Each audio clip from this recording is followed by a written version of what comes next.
bendecidos con toda bendición. Bueno, ya me hacían falta, pero qué bueno estuvo ese Salón 6.6 de nuestro bendecido obispo Rafael.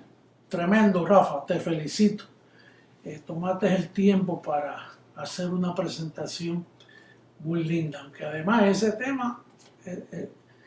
tema va a revolcar al mundo entero, porque bueno, toda la teología se le cayó al piso a todos los hombres. Todas las escuelas de interpretación se desvanecieron con el tema del Salón 6.6, el propósito de los velos. Bien, también quería felicitar a Oneid y el seminario que va a tomar lugar este próximo sábado en Lima, Perú. Así que lo felicito por ese seminario que va a tomar parte tantos bendecidos. También felicito a la amada en Puerto Rico que prontito se mudan a un nuevo lugar. Esto es un lugar donde el obispo Rubén fue y dijo, mira, esto es para la iglesia de Jesucristo, hombre. Oh, sí, no, yo sé quién es él. No tienes problema. No tengo problema. Y ahí se firmó el contrato para un nuevo lugar. Qué bueno que todavía hay gente así, que están dispuestos a enfrentarse a lo que sea y observan y se preguntan, pero no emiten juicio. Bien, el tema de hoy es la resurrección versus la transformación. Entonces, allá en Hebreos, tenemos que quedarnos un ratito en Hebreos capítulo 6, porque, bueno, primero dice el capítulo 5, verso 14, pero el alimento sólido es para los que han alcanzado madurez, para los que por el uso tienen los sentidos ejercitados en el discernimiento del bien y del mal. La razón que a nosotros muchas veces no nos entienden es porque ellos no tienen los sentidos ejercitados, no le han dado uso, están trancados como un motor viejo que ya el aceite se le dañó. Y entonces cuando nos escuchan a nosotros, ellos están llenos de religión y definidos, prejuiciados y definidos. Y es un pueblo que no puede entender, porque los sentidos hay que darle ejercicio. Actualmente, a mí personalmente tuvieron que darme mucho ejercicio, y a ti también. La iglesia ha ido ejercitándose. Entonces, conforme a la revelación a través de los años, pues papá va manifestando la mente de Cristo y dice, ahora no van a poder soportar esto, déjame llevarlos a otra gloria, en lo que poco a poco tú vas asimilando lo que se te dice, porque la mente del hombre es un mundo. Bueno, eso representa el espíritu. Y entonces con tantas contaminaciones por miles de años, imagínate, cuando uno habla de estas cosas, hablamos porque hemos sido alumbrados.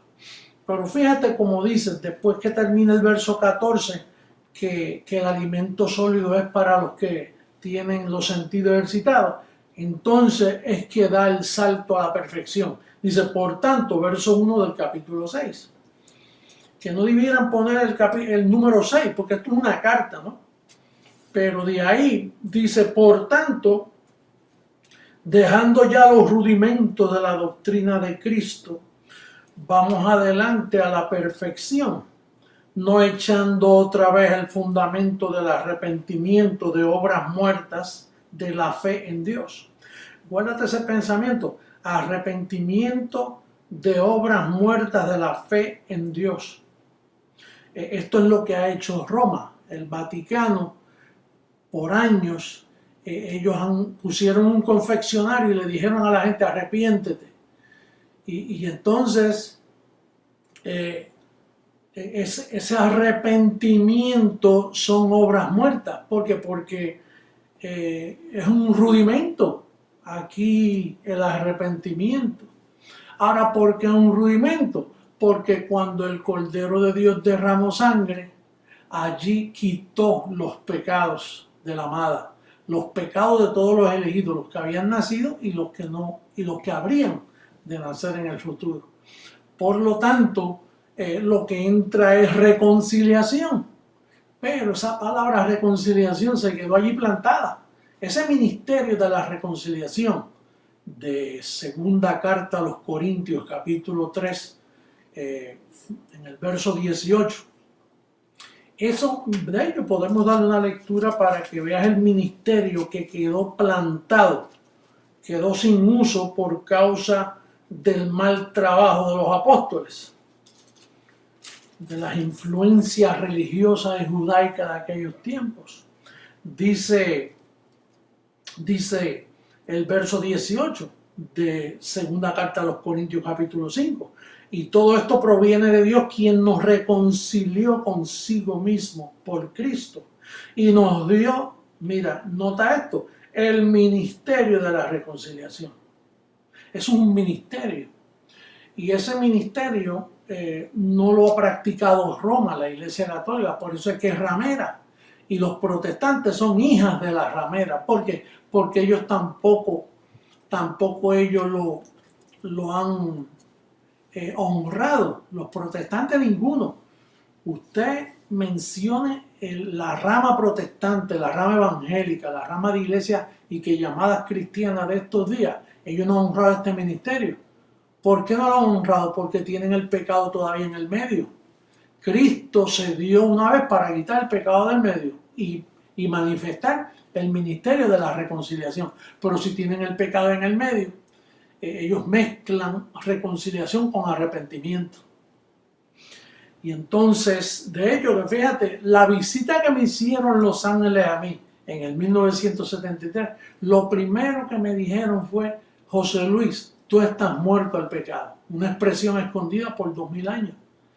Tú estás muerto al pecado. Y el mismo ángel me decía, eso significa que no se te puede hallar en pecado, porque tú estás muerto a él. Y me lo explicaba, como le he dicho antes, me lo explicaba por hora. Pero ¿por qué comenzó la revelación así? Porque eso es lo que se ha tenido por inmunda, la sangre del pacto. Eso es lo que no se ha honrado en 2000 años. Cuando usted ve una misa, eso no está honrando el ministerio de la reconciliación. Cuando usted es un predicador diciendo, pasen al frente los que quieren recibir a Cristo, confiese para que su nombre sea escrito en el libro de la vida, está en un estado de ignorancia apostático. Es un apóstata, él no sabe lo que te está diciendo, porque él no sabe, fíjate, no tiene los sentidos ejercitados, que cuando Cristo murió, el Cordero derramó sangre, ahí mismo los pecados, en un día mi siervo quitará el pecado de la tierra, dijo el profeta. Ahí el pecado, al ser quitado, ¿de qué te vas a arrepentir? De obras muertas, como dice ahí. Mira cómo dice el verso, te lo voy a leer de nuevo. En Hebreos capítulo 6, en el verso 1, el primer rudimento que presenta aquí, aparte del bautismo y de los demás que vamos a mencionar, fíjate cómo dice, por tanto, o sea, si tú le vas a dar movimiento a los sentidos, vas a hacer un ejercicio con tus sentidos, dice, por tanto, dejando ya los rudimentos de la doctrina de Cristo, vamos adelante a la perfección. ¿Y cuál es la perfección? Pues el ministerio de la reconciliación, que no le toma en cuenta a los hombres sus pecados. Y les encargó a Pablo el ministerio de la reconciliación. La maldad apostólica, la ignorancia de Pedro y todos esos hombres malos, corruptos y perversos que dañaron el rumbo de la iglesia, dañaron la historia, son los culpables de todos los crímenes, de todos los asesinatos. La Iglesia Católica, cueva de ladrones. Allí comenzó toda la maldad que tú te puedes imaginar. Eso es, ese ha sido la burla cruel, yo diría, la blasfemia más absurda que tomó lugar fue cuando comenzó la Iglesia Católica. El primer Papa, los demás. Todo eso es una burla a la sangre de Jesucristo. Y de hecho, como dice segunda carta Tesalonicense, que ya está en operación el misterio de la iniquidad, porque eso es un misterio. Tú no ves que ellos se presentan como que el vicario de Cristo y te predican que a Cristo y que la mamá y el papá y por ahí comienza, pero entonces te lo predican antes de la cruz y entonces luego niegan lo que sucedió en la cruz. Una blasfemia total. Con eso es que el mundo ha estado lidiando por 2000 años. Ese es el trabajo de Jesucristo hombre. Dice, cuando Él venga aclarará lo oculto de las tinieblas y manifestará las intenciones de los corazones. Porque la intención del corazón es la que cuenta. Aún tú que estás aquí creciendo en gracia, ten cuidadito cómo tú te manejas en la congregación del Dios vivo. Ten cuidado cómo operas, porque si tienes malas intenciones o si hay alguna iniquidad escondida, te la van a destapar, porque aquí no hay nada oculto que no venga a la luz. Aquí todo tiene que estar claro, clarito, porque es que esa es la función de la palabra. Estamos desnudos ante aquel, esa palabra, ese trono de gracia. ¿Qué no ves eso? Los 7 ojos del Señor que te están velando. Mira, los 7 ojos del Señor que te están velando por todas partes. ¿Para qué?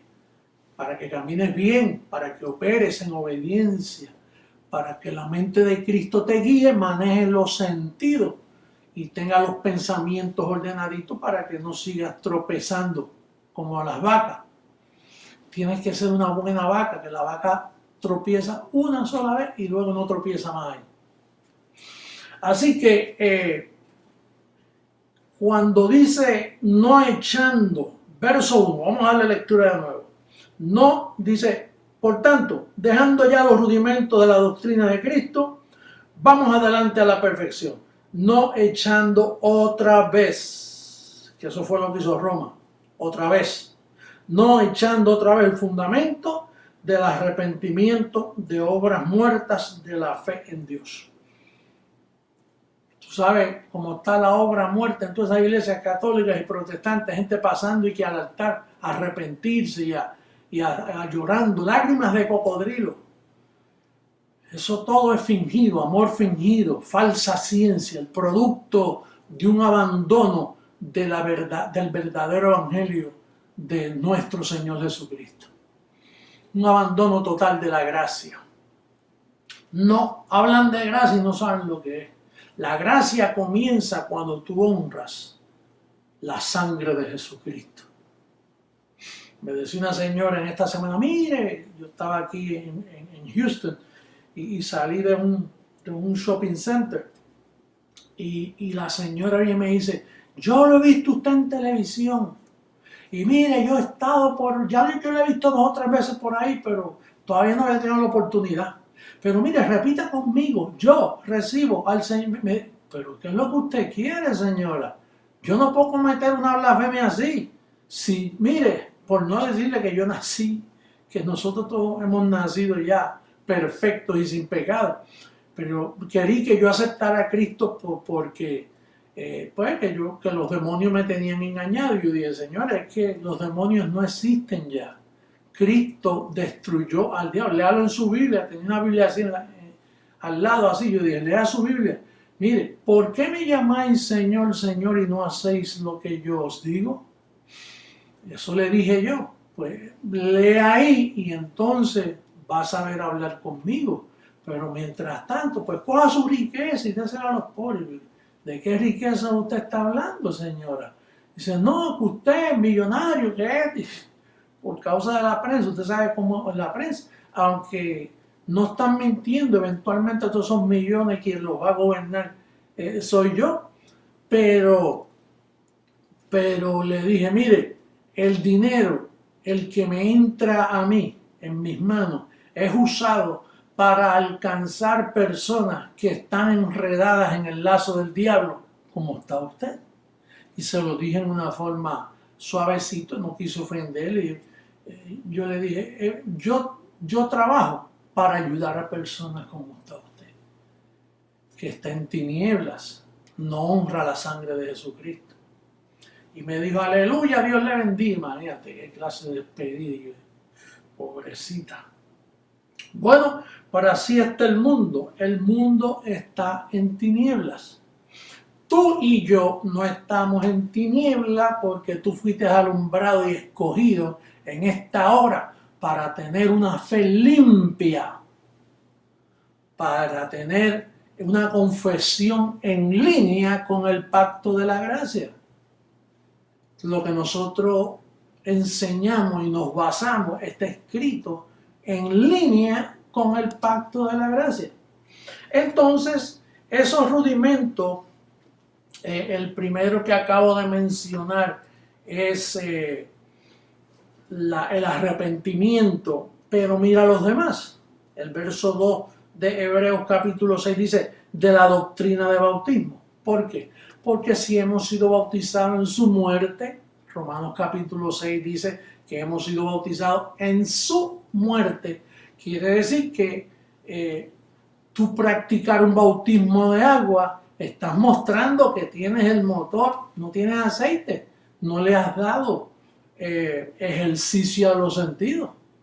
No estás honrando a Jesucristo. Nosotros fuimos bautizados en su muerte, no en agua. Agua era para los tiempos de Jesús de Nazaret, pero ya eso pasó. Entonces dice, de la doctrina de bautismo, de la imposición de manos. ¿Qué sacan estos predicadores poniéndote las manos? ¿Qué tú le puedes hacer a alguien poniéndole la mano?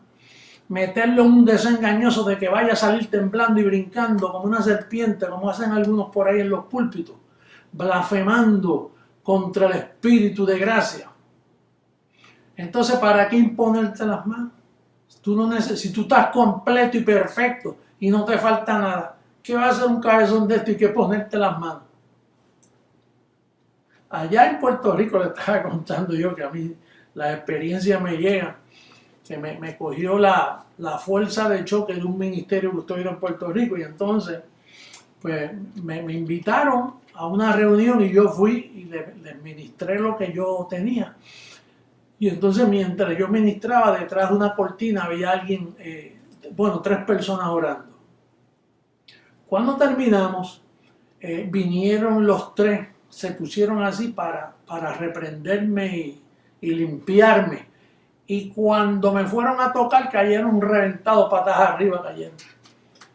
Porque con nosotros no se puede jugar, nosotros tenemos una cubierta muy poderosa. Se quedaron espeluzados allí. Bueno, patidifuso, como dicen por ahí. Entonces, dice de la imposición de manos. Entonces, hay uno aquí, que es el tema de hoy, de la resurrección de los muertos. Y también dice, y del juicio eterno. Ya esos juicios eternos es para los impíos. Nosotros no vamos a pasar por ningún juicio. El juicio lo estás pasando tú aquí mientras yo te voy, mira, cortando con la palabra de gracia, sacándote toda esa mugre religiosa, toda esa porquería que te vendieron tus abuelos, tus padres, las falsas religiones. Este es el juicio. El juicio, el día en que Dios juzgará los corazones de los hombres conforme a mi evangelio, dice Romanos 2:16. Con eso es que es el juicio de la iglesia, para lavarla, para limpiarla, para presentársela perfecta, linda, pura, como es, como está, pero no lo sabes, porque las tinieblas que están aquí te cubren de tú no saber tu verdadera identidad y quién eres tú. Entonces, la pregunta que nos viene ahora es, ¿por qué Pablo mencionó la resurrección de los muertos si esa es la gloria de la iglesia que esperamos ahora? Todos los evangélicos celebran hasta el domingo de resurrección. Y esa es la esperanza de ellos, la resurrección. Y aquí Pablo dice, pues no, nosotros tenemos que ir a algo más perfecto que la resurrección. Ahora, ¿por qué? Me escribía Kudri una de las cartitas que él me envía, sacándole punta a tus temas. Dice Kudri, dice, después de resucitado, Jesús dijo a sus discípulos incrédulos, mirad mis manos y mis pies, que yo mismo sois. Vamos a leerlo allá en Lucas 24:39. Vamos a darle lectura hasta el verso 43. Dice el último capítulo de Lucas. Dice, mirad mis manos y mis pies, que yo mismo soy. Palpad y ved, porque un espíritu no tiene carne ni huesos, como veis que yo tengo.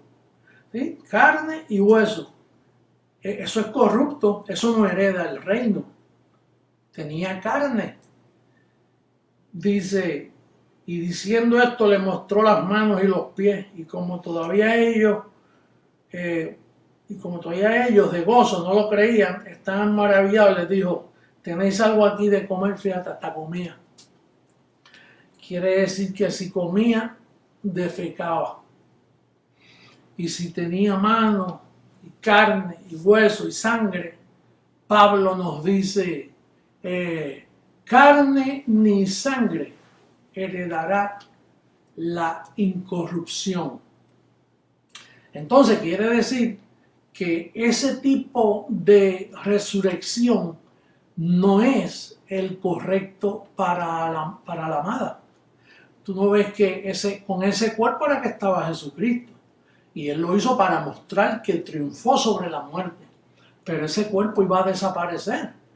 Él tenía que manifestarse en esta ocasión con otro velo llamado José Luis de Jesús. ¿Por qué? Porque Él no podía casar a la amada, a su ataviada. No podía casarla con un Cristo de carne que tenía corrupción. Entonces, no era el cuerpo más excelente. Por eso es que la resurrección, el tema de hoy es resurrección versus transformación. Por eso, habían unos allá que en segunda carta a Timoteo, que Pablo dijo, Himeneo y Fileto creo que era, dice que se desviaron de la fe diciendo que la resurrección ya se había dado.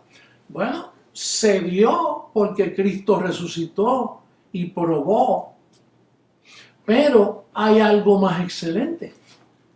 Aunque Pablo le habla a los corintios, una congregación niña, y Pablo también, y Pablo dice en las veces en que me apareceré a ti, quiere decir que Pablo también iba creciendo, iba de etapa en etapa, hasta que aquí en hebreo lo perfecciona. No, esa resurrección fue la que tuvo Lázaro, y Lázaro murió.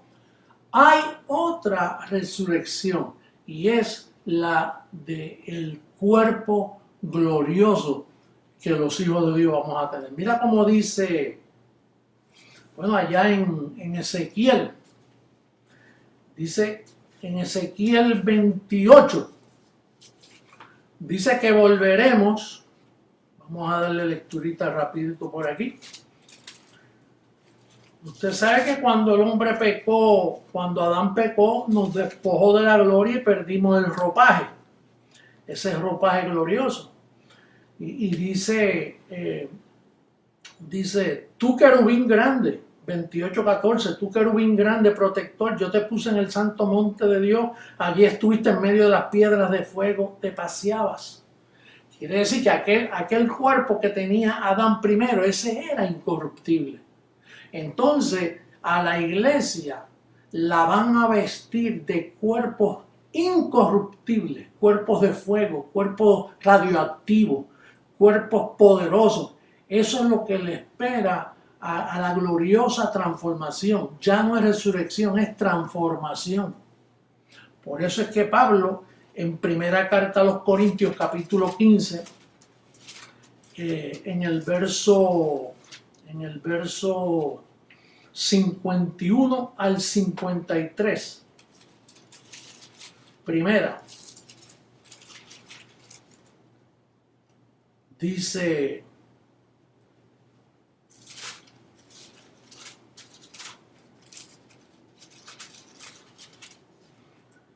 en el verso 51, he aquí os digo un misterio, no todos dormiremos, porque ya sabemos que no podíamos morir, pero cuando el creyente pasa a la nube de testigos, está en un estado de dormirse, no todos dormiremos, pero todos seremos transformados. Aquí está la clave. Todos seremos transformados. En un momento, en un abrir y cerrar de ojos. Oye, en un abrir y cerrar de ojos. Eso es algo que cuando arranca es algo bien rápido que va a tomar lugar. Y estamos a punto ya. Estamos en el conteo regresivo para esa maravillosa experiencia. Por eso es que Pablo dice allá, cosas que ojo no vio ni oído yo, y uno imaginándose que calles de oro y cinturones de oro y que mares, mira, cosas que ojo no vio, la maravilla de manifestación que no nos sube. A mí me está subiendo poco a poco. A este velo se le van subiendo, conforme a como la iglesia va, a mí se me va subiendo. Y yo tengo oído para los miembros del cuerpo que nos ayudamos mutuamente. No te me puedes adelantar, pero sí, envíame porque nos ayudamos, porque los miembros se sujetan a ¿qué? A la cabeza. Esto es un cuerpo con una cabeza. Y entonces la cabeza manifiesta esa revelación mientras se va desarrollando. Entonces dice aquí el verso 53, porque es necesario que esto corruptible se vista de algo mejor, se vista de incorrupción, y esto mortal se vista de inmortalidad. Lázaro resucitó, pero murió. Pero esperamos una ciudad, esa ciudad, el monte de Dios, la ciudad del Dios vivo, para ahí es que va la iglesia.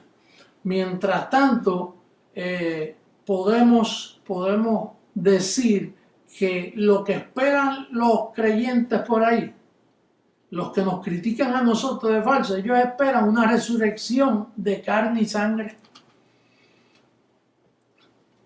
Nosotros entendemos que hay un camino más excelente y es el ropaje divino, radioactivo, poderoso, que nos espera para poder ser seres eternos y para siempre. Así que me despido de ustedes amándoles y siempre llevándoles a la edificación de lo que Dios más ama, que es ustedes, la iglesia. Hasta luego, bendecidos con toda bendición.